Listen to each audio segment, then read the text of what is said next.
Per usual, I start talking and don't start the recording. So people, this was the spot. I was walking along there. I was in despair. And a lady was sat right here. I came across. I apologized for disrupting her and I started talking. As a result, I was directed to Elim House at Bellenden Road, and I was given the number of Albin. I called the number, spoke to Albin, and this led me on a journey to where I was in Elim House, celebrating Jamaica independence, where I performed some poems, and here I am in this spot recording. Because this morning when I went to buy the Daily Express, on the front page was the story of Salman Rushdie, who was stabbed by a 24-year-old. What are the comparisons? I'm going to use the African perspective. In the projects that I'm now involved in,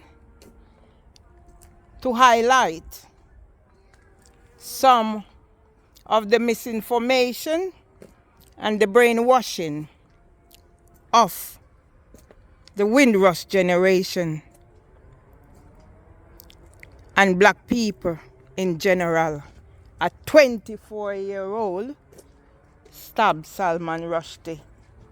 That 24-year-old would have been born after I came to the UK. I'm in the UK now, 30 years.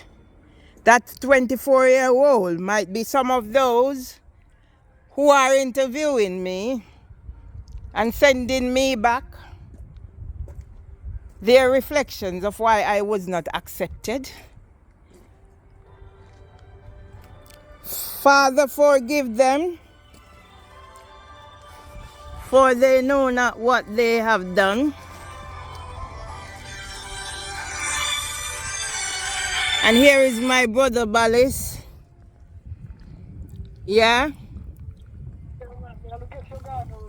Me gone out and I go back in, but me I do some recording, so stay up on the line. Right?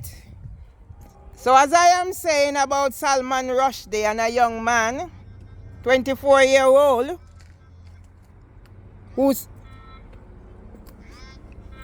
who stabbed him, I have no alternative than to reflect on what is happening around the world with these young people who do not know their identities because they are confused, and that's why a half-race girl, Benedict Sewi,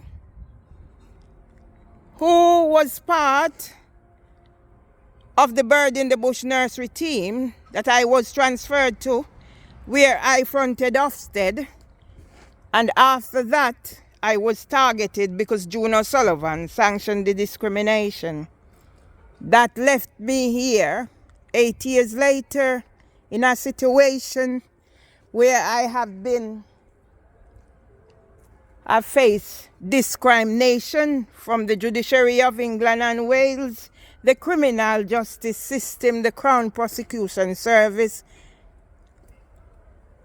the judiciary of England and Wales, and it still hasn't ended because I was the target of police that came to my house to section me from a malicious report from Winsome Duncan, and I arranged meeting at the police station, Southwark Police Station.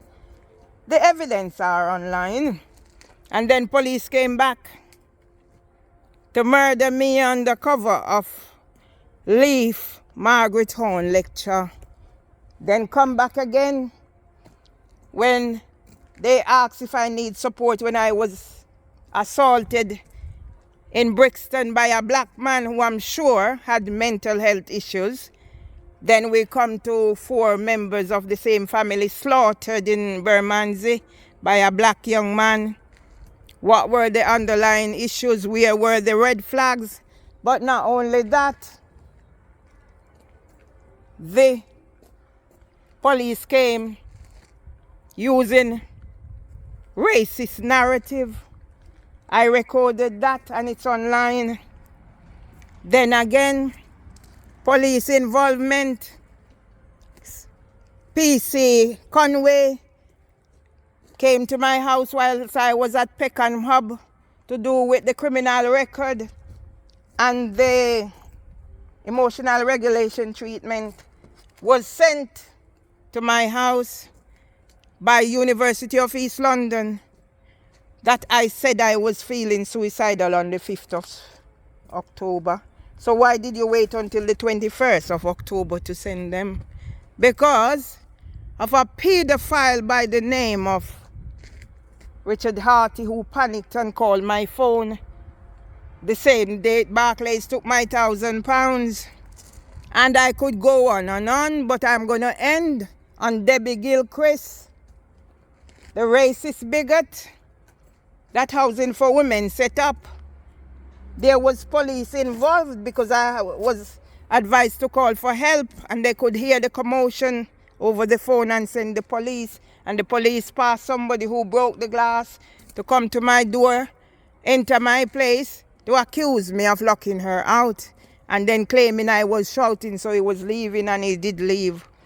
And then after that, Debbie Gilchrist broke the glass again because she opened the letter with threats from Housing for Women. My story will continue. I'm going to talk to my brother now. Yeah? So the voices I'm hearing in my head, I'm getting them out in a positive manner. So let me introduce you to my brother. There for me, thick and thin, like my husband. So show yourself, bro. Yeah, man. So that's Brother Ballis. Introduce yourself. Yeah, man. Ballis Nemad. Ballis Nemad, where you come from? Jamaica. The tribe of Pearline, Louise Chambers Nemad and Ivan Sandyman Nemad. Over and out. I'm going to end this one and talk to my brother. Same way he was there for my mother 24/7. Same way he's there for his only sister 24/7. Over and out. Catch you later with Merville Myers, who is on a mission, breaking down the barriers, telling the world that we must stop brainwashing the younger generation. The younger generation that's going to 24-year-old is going to stab a 75-year-old Salman Rushdie. What is the world coming to? Over and out.